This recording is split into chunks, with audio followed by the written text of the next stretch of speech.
Although May technically isn't summer, post-uni it kind of takes on that charge, what with the natural association of school being out meaning summer is upon us. May's been a weird month this time around because school's out forever, which is dark, like what? But it has also been a month of resetting and reflection. The second half of May felt more like summer, no thanks to the weather, but because I started being more of a yes woman, went on a spontaneous trip to New York City and experienced a real shift in my energy from the weird post-grad apprehension to real excitement. So here are some snippets from the month of May.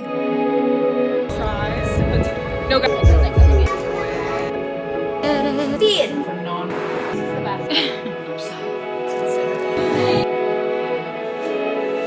Getting unready. Feeling good about this week. I want to have fun this week. I want to go out more, see my friends, make an effort to keep up these habits I've been implementing.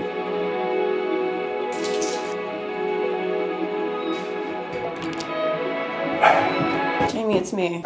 Dude.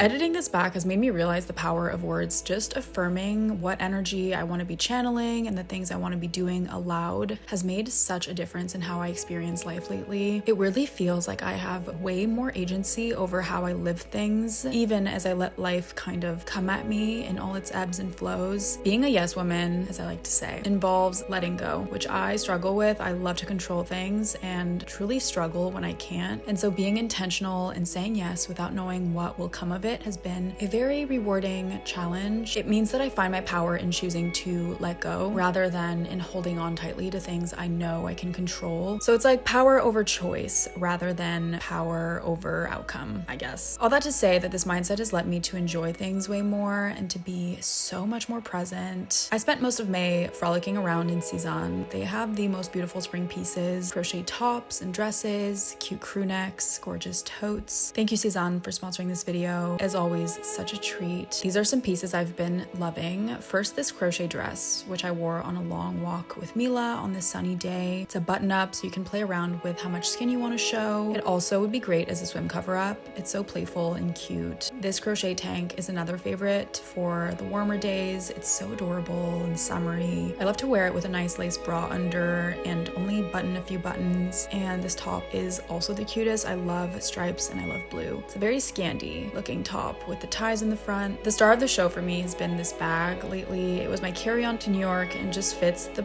perfect amount of things. It's fabulous. I will link all these items in my description if you want to check them out. Thank you again, Cezanne, for all these adorable pieces. This Nespresso cup, I'm obsessed. Right, Jamie? She says she loves it. that never came out of your mouth. With Lola Daniela, got Duncan. Oh, I was down for that. Wait, this donut, this bagel is fire. Oh my god. But yeah, just went to New York for the weekend. Spontaneous, fun little trip. And so along those lines of wanting to be more spontaneous and say yes more, when Lola asked me to go to New York with her, I went and I ended up having such a fun weekend. How adorable is my carry-on? No, like, I am obsessed. This is Cezanne. This is Cezanne. I had been okay. I can't speak. Every time I come to New York, I'm plagued with anxiety. Historically, I come during fashion week, I come for like work, and it's always in and out, fast-paced, every day filled to the brim with plans. This is the first time I'm coming to New York and I have no plans. And I love that because it's making me look forward to just enjoying the city. My goal coming here is to kind of redefine New York for myself. I feel like anytime I come, I'm kind of a sheep. Like I just blend into whatever's going on around me. But I want to see if I'm able to kind of make it my own. And I feel like that's a good mindset to have when you're traveling any place. And I want to do some journaling. So basically I was journaling the other day and just I felt like it was quite negative. There's things in my life right now that are upsetting and I don't want to let those things define my summer, define my vibe, and I'm trying to cope with them because I don't want to just like compartmentalize and then have to deal with that shit later. But I also don't want it to be consuming all my energy. I need a haircut. In high school, Julia, literally my OG bestie, was obsessed with the law of attraction, shout out, and we got really into it one summer and it really shaped my coming of age experience, like manifesting manifesting and the law of attraction and figuring out what I wanted and all these things. It was really fun. And I haven't done that in a while, like sat down and kind of just like manifested my dream life. I feel like I need to listen to a podcast or something about it. I know there's a really great book that one of my friends recommended to me about like how manifestation works on a neurological level. I just kind of want to write down some goals, but beyond just the type of goal where it's like I want to accomplish this, because I feel like I often fall into those patterns where it's just like wanting to complete things instead of that vibe. More so goals in terms of like who I want to be surrounding myself by, what energy I want to have, and what do I want to be working towards without it being like a definite end goal, if that makes sense. I don't know. I'm coming into this trip and I'm like, I want to be spicy, spontaneous. The trip itself is so spontaneous that I'm like, I might as well keep that theme going. Second Place by the one and only Rachel Cusk, one of my favorite authors. I'm really getting into it. I'm like more than halfway done. It's about this woman who lives on a marsh with her husband. It takes place during COVID. They invite artists onto their marsh because they have this second place is what they call it, which is like this little cottage that's separate from their house, like a guest house, I guess, where artists come and create art and stuff. And then she invites this one artist called Elle, who she is fascinated by. And he ends up coming and brings with him this woman, Brett. And it's about their dynamics, and there's discussions about like personhood and individuality, art, criticism, and how criticism forms a person. Like something she says that I find so interesting is that she's always forged her identity based on the criticism that she receives. So she's really sensitive to criticism, but not only in a negative way, or at least I don't see it as only negative. Her internal monologues, geez, are really, really interesting. Okay, I feel like I need to wash my face. I feel disgusting. Why is my makeup always so triggering? All black. I'm standing in the bathtub. To be honest, I like never like my makeup before I leave the house. It is what it is. Let's have a fun night. I am in need.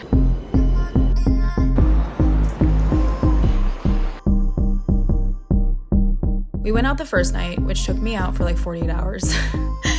And I don't know what's wrong with me. How cute. I knew.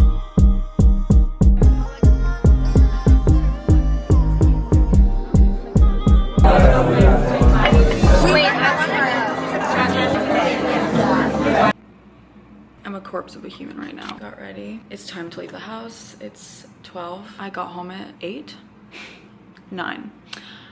But I want to take advantage of the day. So we're heading to Lola's event in Soho and then gonna grab food, matcha, see Pippa, and frolic. I am unwell. I need matcha.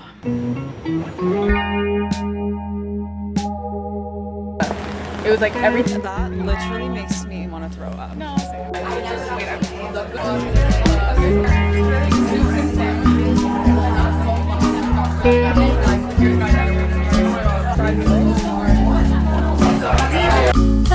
I heard you flying about that. As a mind Again. Oh my god. Oh my fucking god. Wait, stop. I need.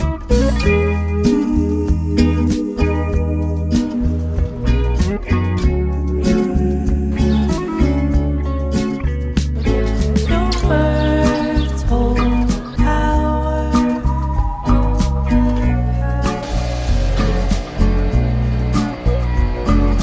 Magical cast. Off to Greenpoint. I literally spent all day bedridden yesterday. The night took me out. I've never felt so hungover. That's not true, but like I haven't drank that much in honestly years. I still feel hungover a little, but I'm really proud of myself for going out because I've been so antisocial these past couple weeks. Not moping, but just like not feeling great and therefore not wanting to be out and about. But I feel so much better having gone out.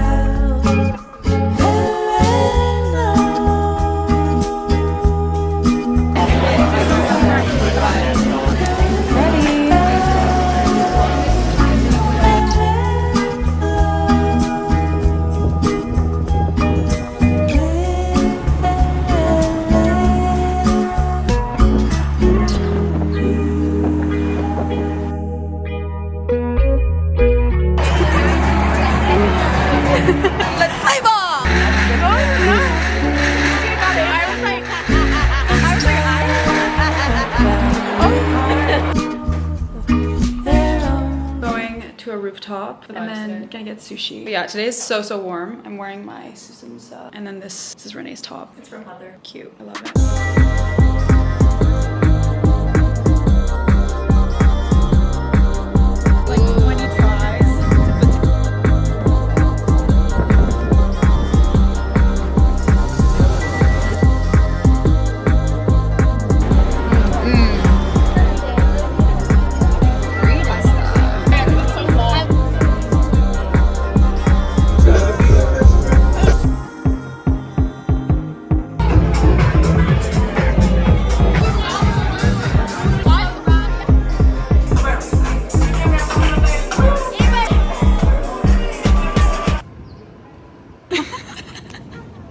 But like that just hits for me. Like I hate yogurt. Oh. And that was my weekend in New York. Short and sweet, as they say. OMFG. It's like sweat. Yo. I've never done it, but I know I Basically, coming back from New York, I only had about 2 weeks left in Montreal before I leave, pretty much for the entire summer. So I made a point to see my friends during this before last week. I went to a dinner party one evening, which is always so fun. Oh,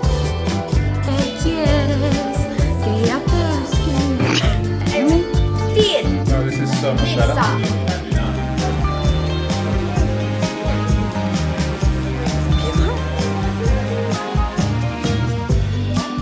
Bruh, just say I feel like exhaustion is an understatement. I'm literally a corpse. Like what? Put some cold water on my face. I actually can't function. I don't know what's going on. I low-key, I keep these on my bedside table because I love them so much. Edam Ultra Calming Rescue Mist. I do this in the morning sometimes when I don't want to do like elaborate skincare. The Cydia Nirvana hand serum. Not only does it smell amazing, but it's not greasy at all, which is unheard of, to be honest. Perfect for summer. It's so good. I love this brand. They make a really good hand exfoliant as well, and this just smells like so fresh and clean. I love it. My server, like my data and my Wi-Fi aren't working. Not fun. I put some oil in my hair. Love this Kerastase oil. Oh, it's working. Fuck yeah. It is my hair wash day, so my hair is not looking too cute. Washing my hair is such a production because it needs to dry for literally 2 hours. I just get really lazy about it. Especially when it's raining out. It just is a mess. I'm not into it. Oh, I have a call, so I'm gonna jump on that and then we're gonna head to Cafe Nigiri's. I'm so fucking tired. I feel like I need to add some eye cream. I love this brand, One Skin. This is the S1 eye topical supplement. It brings life back to my eyeballs. The One Skin face topical supplement is so good. It just feels very like clean. I don't know. I'm the strongest proponent for non-perfumey, simple ingredient skincare. So that is my preference. I look a little bit more alive. Also, shout out to this headband. Crazy, you make me wild. I'm trying to like lift my spirits. I'm kind of on a down from coming home from New York. I always get this way when I come home from a fun trip. I just feel like Montreal is boring me to actual death and I need to get out of here. But like that's not a good mindset because I have such awesome friends here and I just need to make the most out of it. And I know it's not summer yet. Like it's kind of chilly this week. It's literally 13 degrees out. Like what? So I need to not have a bad mindset. And I think just getting out of my house and planning dates is such a good way of having fun. And tomorrow my cousin's coming in town. Shout out Yannick. I'm really excited for that because it's always fun when we have visitors. So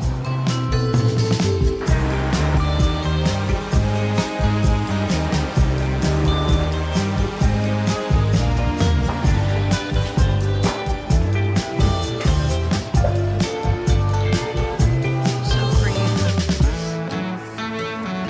Those are good flowers. You can leave in the morning without any warning. You'll never get away from my love. You'll never get away from my love.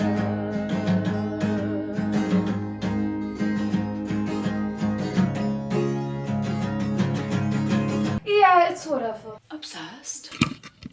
Are you joking? I love it. I needed a trim. Like my hair is just outgrown so much and my layers were gone. Gonna go for a walk with my mom because the sun is coming out and just have a little afternoon stroll. I ended up finishing second place by Rachel Cusk in May. Much to my surprise, I was moving through it so incredibly slowly. It's just one of those novels that has line after line of introspective thoughts. It's very hard to digest at times. I found myself rereading pages many times and sometimes without taking anything away, to be honest. I feel like it's one of those books I have to reread. However, when I did take in what was being said, it would really stick with me, especially her commentary on mother-daughter relationships and like how watching your children grow old is a loss of sorts because they're constantly changing, they're growing into themselves, and so you have to like grieve the previous versions of your children constantly. I just find that so fascinating. The book is essentially about a woman, M, who invites an artist, who she refers to as L, to live on her marsh that she owns with her husband. They have this cabin that they call the second place where they invite artists to come practice their craft away from society. Elle is special because the protagonist feels a very deep connection to his art and she hopes that he will produce a portrait of her, so she has this kind of fascination with him. She also is kind of obsessed with herself and their dynamic is really fascinating because of it. If you're looking for a novel that will make you reflect on the concept of self and narcissism, this is it. Cusk is brilliant, so I think any work of hers is worth a read. Being in Montreal, I either feel amazing or awful. There's like no in between. I don't know if that's just a hometown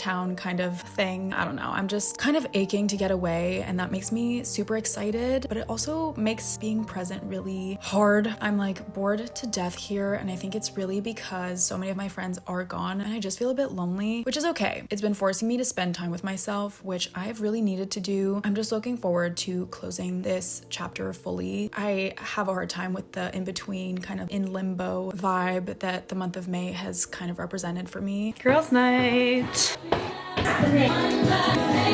Very delicious. You got that water. Sing it. Oh, okay. Sun goes down. Outside, Jamie. Our dog is crazy. I need a girls' night. I need to go out and have fun. Girls' night with our male cousin. Cheers. Shout out Yannick.